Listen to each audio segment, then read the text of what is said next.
Welcome, everyone, to episode 41 of Everything Entertainment with Gooch and Trio. I'm Trio.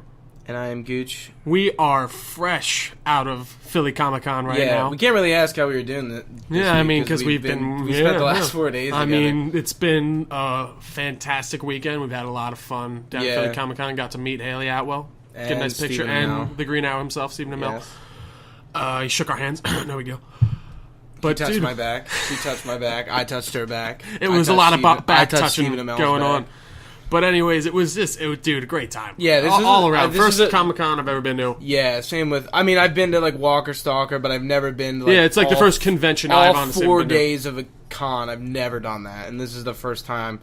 And honestly, I fucking love it was just a ton of fun. Just every like second everyone there, just you can tell is there because they want to be there. Everyone's just having fun. You see all these cosplayers. Some of the costumes are crazy. Absolutely fantastic. Like I don't even get how people a lot of Caps, a lot of Black Widows, a lot so of much Winter Soldier. I mean, it just shows Soldier. you like it just goes to show you that people are doing what they like the most popular type of honestly things. like you see the it trends go surprised by. me that there were more people dressed up than I thought there were going to be. I mean, not that cosplay isn't popular, but like there were a lot of people like doing a lot of different stuff. A lot of like we saw a Piper, and like it was spot on. Yeah, like so good. especially when people do cosplays like of lesser characters. known. There was like not a even Martha, lesser known, but like people that don't don't get it that much. Characters that don't get that much cosplay. And we saw like a Martha and Thomas Wayne like dead. They just were laying. Yeah, in the they were laying floor, on the ground. It was like here lies the Waynes. It was just great. perfect. It was awesome. And then I mean, dude, it's just a good time. And honestly, I'd highly recommend it to anyone, even if you just go for a day. Like even if you're not that into this stuff, like it's just a cool experience to have. There's like tons of exclusive merch that like you're only gonna find there. Tons of different stuff, and it's all there available. Panels, of course. Interesting. Like if you're into any of that today stuff. was the only day we didn't do any panels. Just because there wasn't anything like we really went to crazy. A Back to the Future panel. Christopher Lloyd, Michael J. Fox, and Leah Thompson all there. We got to see Chris Hemsworth. And Tom Hiddleston panel, Thor and Loki. We missed the Cap and Bucky one, sadly. Yeah, because it was during our Haley Atwell photo op time. And the Stephen Amell one we missed, too, the Star City. But I mean... we saw Haley Atwell and Dominic Cooper.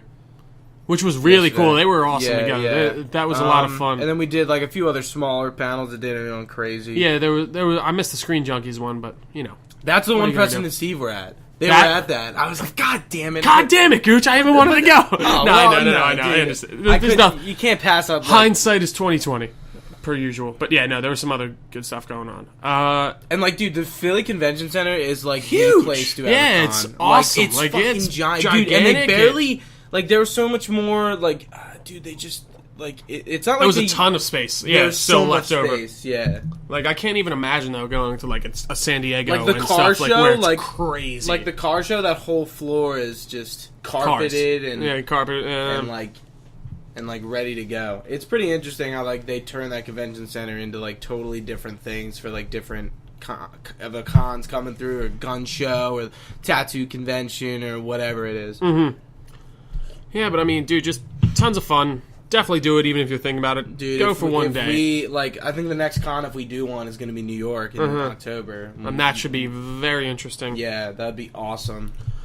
All right, well, I guess we should actually move into the topics of the show, right? I guess we'll start off with a little Witcher 3 talk. We both got our hands on Blood and Wine, and we've been playing. Yeah. Giving our first impressions here. What do you think it's so far? It's more of the great stuff. It's more of like Witcher, and like that's what's awesome about it. But like, here's the thing.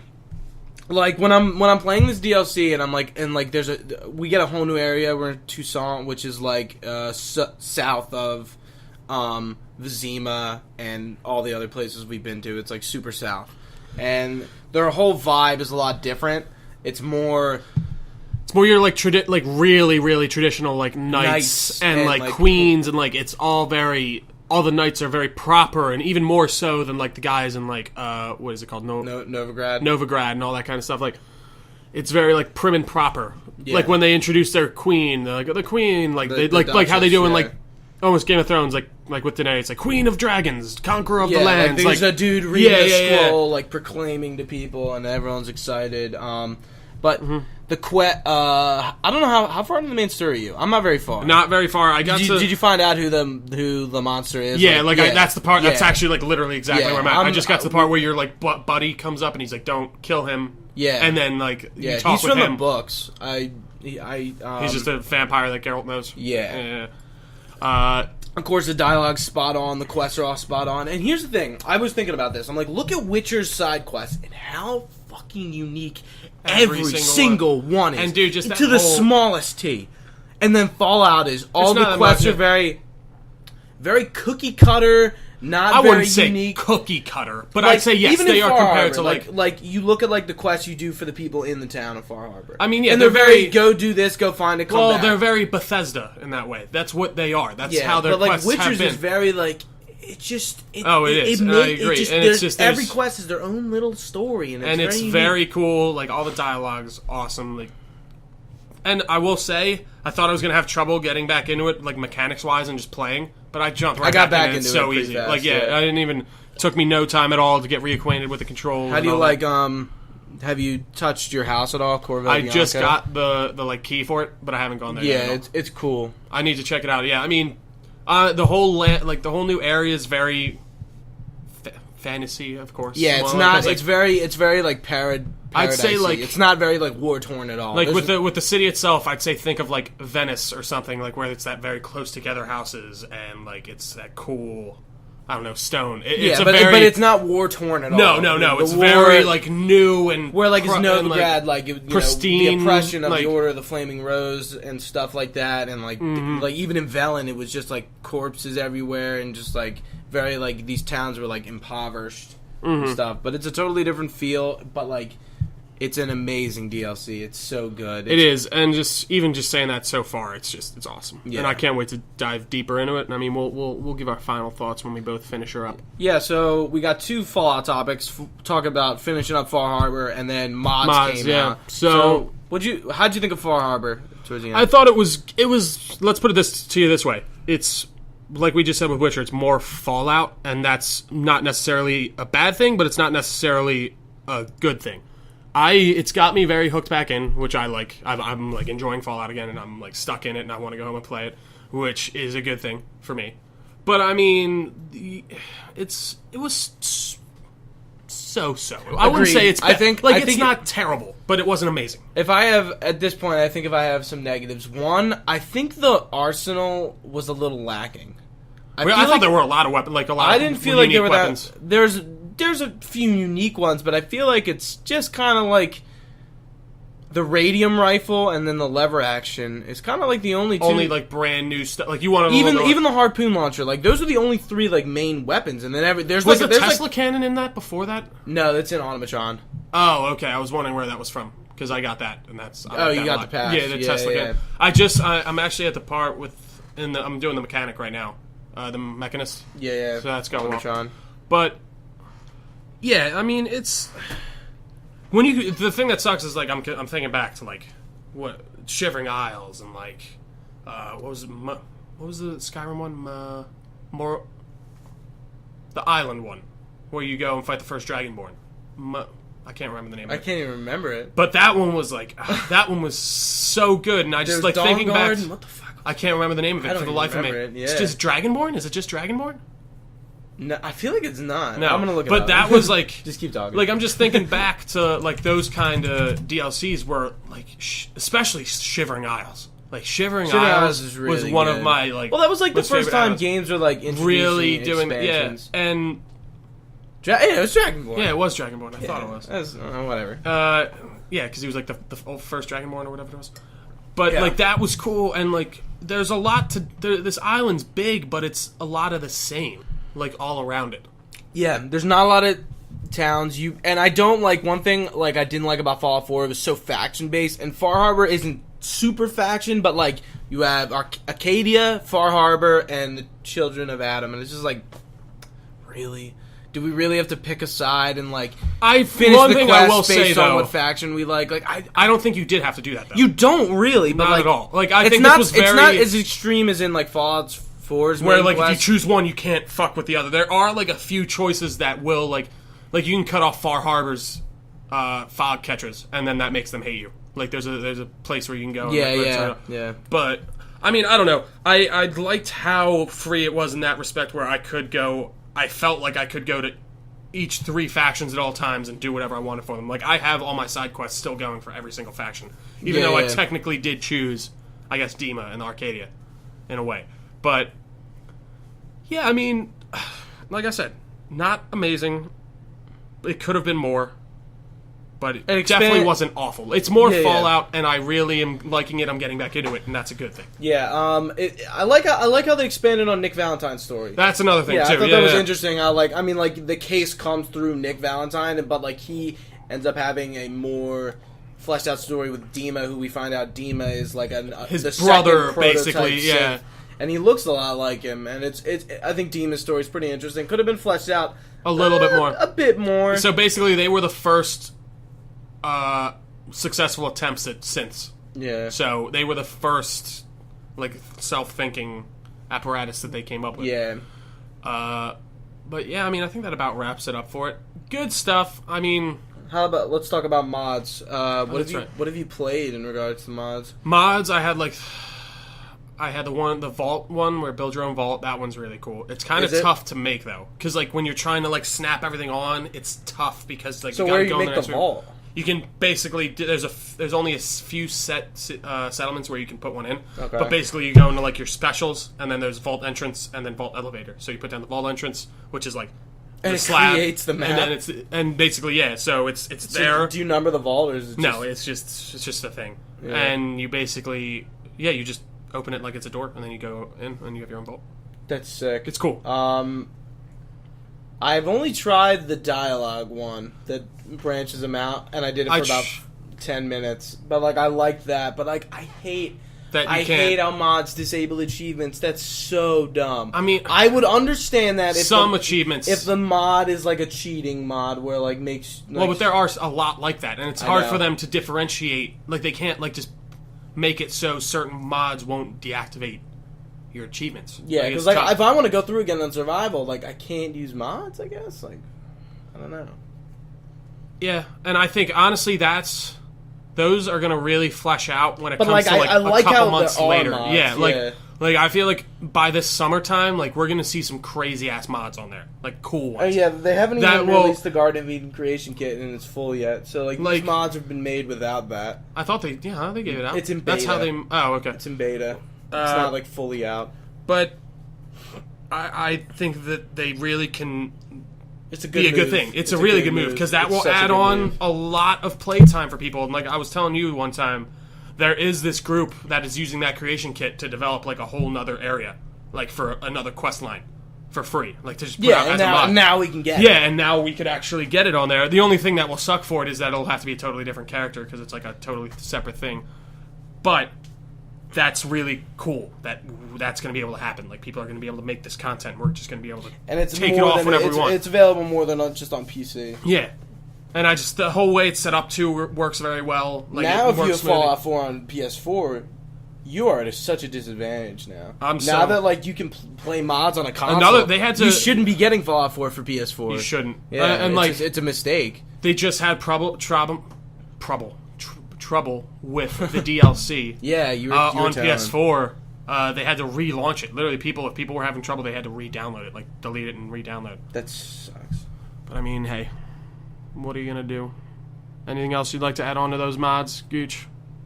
No, I gotta try them, but it's cool. I do like how it separates your saves. It does keep a mod slot and then a mod. It says modded Chris and then Chris. Like for mine. Which is nice. Which is very nice. But we can't have our cake and eat it too, I guess. What are you going to do? Moving on. Apparently, there is a Division movie in the works, and Jake Gyllenhaal is the star. Why? What the fuck? Why do we need a Division movie? I mean, I don't think this would be too bad of an idea, only because, like, you can make this movie, and people will not know that it's part of a game universe at all, and they'd be like... Yeah, but like, why the Division? Like, I don't know, because they're apparently making this kind of Clancy-verse. Why not Splinter Cell's in the works. But like, that's him as fucking Sam Fisher? I could see that too. Yeah. Sam Fisher. Dude, I could easily see that, but actually. Like, what? Yeah, it's like, why the division? This Kotaku article, like, it just came out. It hasn't even been, a year. Mm-hmm. Like, it doesn't make any sense why that would be a rumor or even a thing. Yeah. Like, Assassin's Creed makes sense. It's that IP has been out for so long. Warcraft, same thing, makes sense. Like, but like Division, it has clout to build on. I see what you're saying. Yeah. I don't know either. Honestly, it doesn't make any sense. I really have no idea what it's gonna. I mean, I know it's about like an outbreak, and I could see it working literally because I could just see it just working as like a SEAL Team 6 type of movie where it's just It's not. It's like a war movie. Be but like I agree, it's like movie. just weird, like an odd choice. Yeah. I don't know. Moving on. Apparently we have some sad news. Yeah, so this morning, the creators of Allison Road, which is a spiritual successor to PT, has been canceled. They don't really have a statement as why. I know their tweet talked about like they are going to release why, but like it sucks that like another game in the vein of PT got canceled. Like, it sucks. It really does. Like, it's interesting to see what Kojima is going to do. Because, like, he hasn't released anything. I mean, the only stuff Kojima Productions has released, is their new logo and stuff. Well, yeah, dude, and they don't own Silent Hills or anything like that. That's all Sony. Or all Konami. That's it. Konami.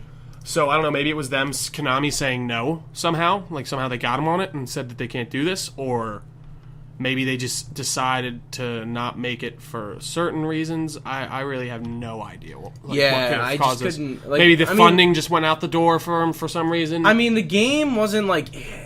There was nothing really out about it. I mean, it's not like... I don't think they got too far, but it sucks to see, like, a game that could have been, like, something. Mm-hmm. Now, nothing. No, it's nothing. I hear you. All right. That's it for the video game stuff. Got some news, stuff. Game of Thrones, Season 6. Episode 6. I was going to just say Episode 6. A little slower episode. Which is fine, too, because we had that big one with Hodor. It was a lot of... we got one big reveal. We got a few big stuff, but nothing crazy. Nothing where you're like, what the fuck? So nothing I hold the door. Didn't expect them to do Cold Hands this season. So Benjen Stark... saves Reed and I forget her name, Mira Reed, and Mira and Bran from the White Walkers and the Whites, and we find out it is Benjen, and we haven't seen Benjen since season 1. They talked about him at the end of season 5 when Jon Snow's killed, because that's why he comes out and eventually dies. So basically, what happened is he was killed in the book. Is not Benjen. Well, we don't know who he is. Yeah. You did. This is a big reveal. So like, we don't know for a fact if Cold Hands is going to be Benjen in the books. It looks very. Likely, but yeah, we still don't know for sure. We find out that apparently he was stabbed by a White Walker and was slowly turning into one, but then was saved by the children of the forest. And basically, he served the Three-Eyed Raven for a while. And when they knew they were going to be attacked, the Three-Eyed Raven made a call for him to save Bran.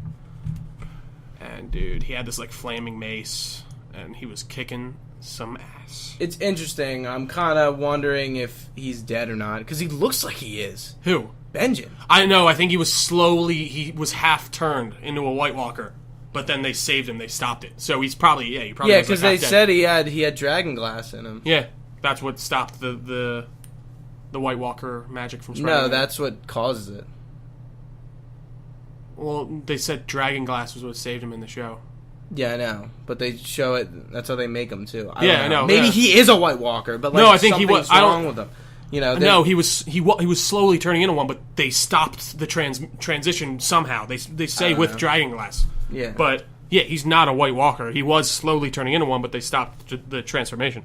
Yeah, I thought that was interesting. I'm really trying to think hard back, honestly, to the whole episode. What else happened? It's been a while. I watched it Monday.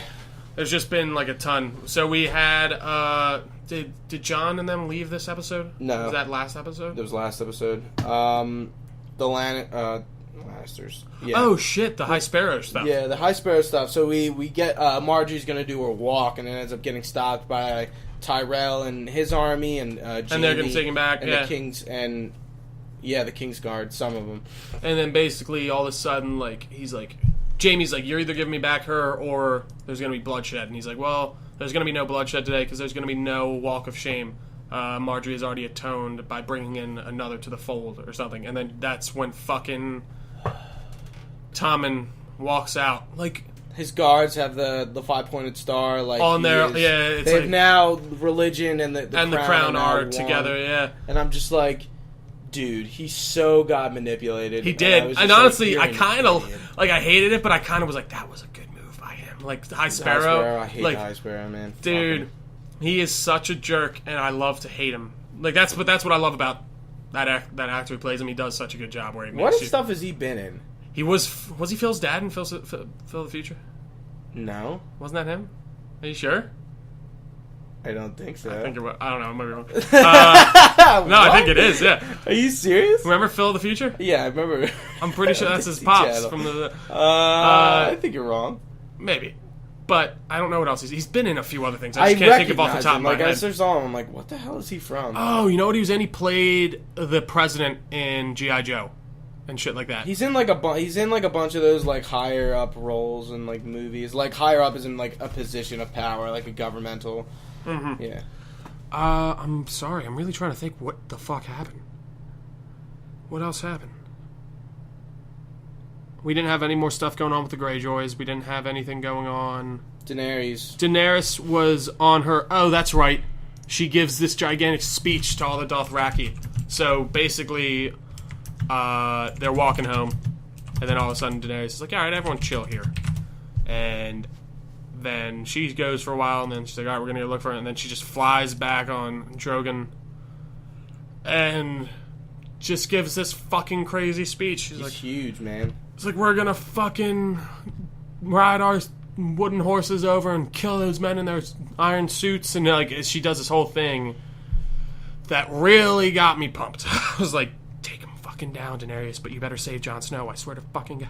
Yeah. So the other two things we see are, thank God Arya is not with the faith. Oh, that's right. I totally forgot about that. I'm really happy because I didn't like how she was like renouncing her, like her starkness. Yeah. Like I didn't like that. She ends up like trailing the actor and like talking to her and watching the play more. And she realizes how much she likes her. Not even likes her, but feels just, for her. Doesn't almost, really, yeah. Feels for her is a good way to put it, and like doesn't decide to kill her. And she knows that it's like the fucking younger actress that's trying to do it. So she basically she poisons the wine, walks away, but then stops her from drinking it, and then says that the girl is trying to kill her, and then she runs away. She takes what is it called? Her sword, yeah. Needle. Is it Needle? Yeah, it's Needle. Yeah. She digs that guy back up. And she's gonna get the hell out of there and try basically to escape from what's his face and what's her face from Bravos. So yeah. And it is funny because it's one of those storylines where we have been almost rooting against it. No, we don't want Arya to not be a Stark anymore. We don't want her to forget like her whole heritage. And it's and I'm really happy to see that it's actually like something's happening. Like she's I'm sick of seeing her fight with sticks. With the fucking other girl. At least she wasn't blind. I was going to be really pissed if she was going to be blind the rest of the episode. And then the last thing that happens is Gilly and Sam go back to Horn Hill, which is where the Tarleys are from. Oh, that's right. Yeah. And we meet another terrible father of Game of Thrones. His mom and his sister are very receptive of him coming back. Like obviously like him a lot. Gilly, even though they don't know she's a wildling, but his dad hates him, so. He's really... He just calls him a fat ass. You can tell, like, he's like, oh, he's going to grab more bread or something. He's like, oh, you need some more fucking bread, man? Or something like... fucking bread, man? Like... No, he says, like, he's like, oh, you need more? Like, because you're already fat. Like, And then, it ends up coming out that Gilly's a wildling, and, like, that's all, like, Tarly... He really underreacted for what I felt like he was going... Like, the way they built it up at the beginning, I felt like he was going to, like, kill her if he found out. But he was like, alright, she can fucking stay. I was like... That's pretty reasonable. And then I like how, like, Sam just wants to leave. And I like how he takes the Valyrian sword. Yeah, the Valyrian steel. Very good, because you need that to kill White Walkers. Mm-hmm.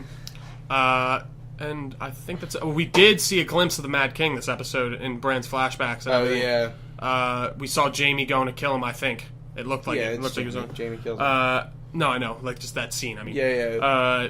But yeah, And he's like, burn them all, burn them all. I definitely think that they showed some like dragon fire. Ow, what is that called? Is that dragon fire? The green shit, the green fire stuff. Blackfire. I can't remember what is that it. Yeah. But yeah, it looked like they would show that being like made. It is Dragonfire. Something like that. Yeah. And that was some pretty Because cool they used stuff. it at the Battle of the Blackwater. Mm-hmm. Anything else to add on, Gooch? No, that's pretty much it. Pretty good episode. Yeah, it was. It was. It's kind of funny. We're nearing the end of the season already. Yeah, we only have 4 more episodes left. Tonight we watched this one. I'm hoping is some fucking. All I want to crazy see shit. is Daenerys get to Westeros. Man. Next season. That's what's probably gonna happen. Ugh. Or at the end of this season, she's gonna make her way over. Moving on, got our last bit of news for the day. Some pretty exciting news, in my opinion, honestly. Possible casting for Captain Marvel is Brie Larson. That made no sense. Definitely. A name we haven't heard much of until this year. So, for those who don't know, Brie Larson, known for The Room, she just won an Academy Award for that. She was also in 21 Jump Street, if you remember that. She was Jonah Hill's like love interest in it. Really? Yeah. Okay. What else is she in? She's a little bit of a lesser known, I will say. She looks a little bit younger, which I like. I think she easily can fit the role. This is definitely someone I'd be extremely happy with, like, taking on this like kind of iconic role. She was in 21 Jump Street. What else? She's in a lot of stuff. It's She probably was in some Scott lesser. Pilgrim versus the World. That's right, she was. Yeah, man. What do you think? You okay with this? If this happened, I can see it. I can easily see okay it. with it. I can totally see it. How old is she? She's 27, I think. 89? She's not 89. What? No. She's born in 89. Holy shit, she's 6 years older than me. Yeah. Damn. Dude, she's 27, I believe. So I mean, she does look a little bit younger, but like Nah, I still think she I'm can okay rock with it. it. Yeah, I'm no. okay with it. That was some people's gripes with it, but I think it. Because Carol looks totally Danvers fine. is kind of like late 20s, early 30s. Well, and yeah, they do want this girl who's like you do want someone who kind of looks like they've been Young. through the ringer. No, like because this is Carol Danvers she's like a decorated fighter pilot. She's been through hell and back in the wars and like. You kind of do want someone who can convey that, which I think Brie Larson can do. I'm not saying she can't. Yeah, I mean, I'm really excited. That's a totally okay thing with me. Yeah, definitely. So that's all the topics we got for today. Pretty short podcast. Next week we're not going to be doing a podcast just because It's going to be E3 weekend. If anything like this week told, there's probably not going to be a lot of news of anything. Yeah, and E3 is next week, so, like, it's just all going to be video game, and then we'll probably talk about Game of Thrones, and, that'll be it. Any other Marvel or other news that comes out? Maybe. You know, like, if it's whatever. worth talking That's about. what I'm saying. Like, yeah, but, like any notable next, stuff. Like, the next episode is going to be all E3 focused for the most part, and I'm pretty excited. I took off from work. So I'm ready to sit here and watch it. You can find us on Facebook, at Everything Entertainment with Gooch and Trio. I've been Trio. And I've been Gooch. Thank you for watching, and we'll see you guys, or listening. We'll see you guys next time.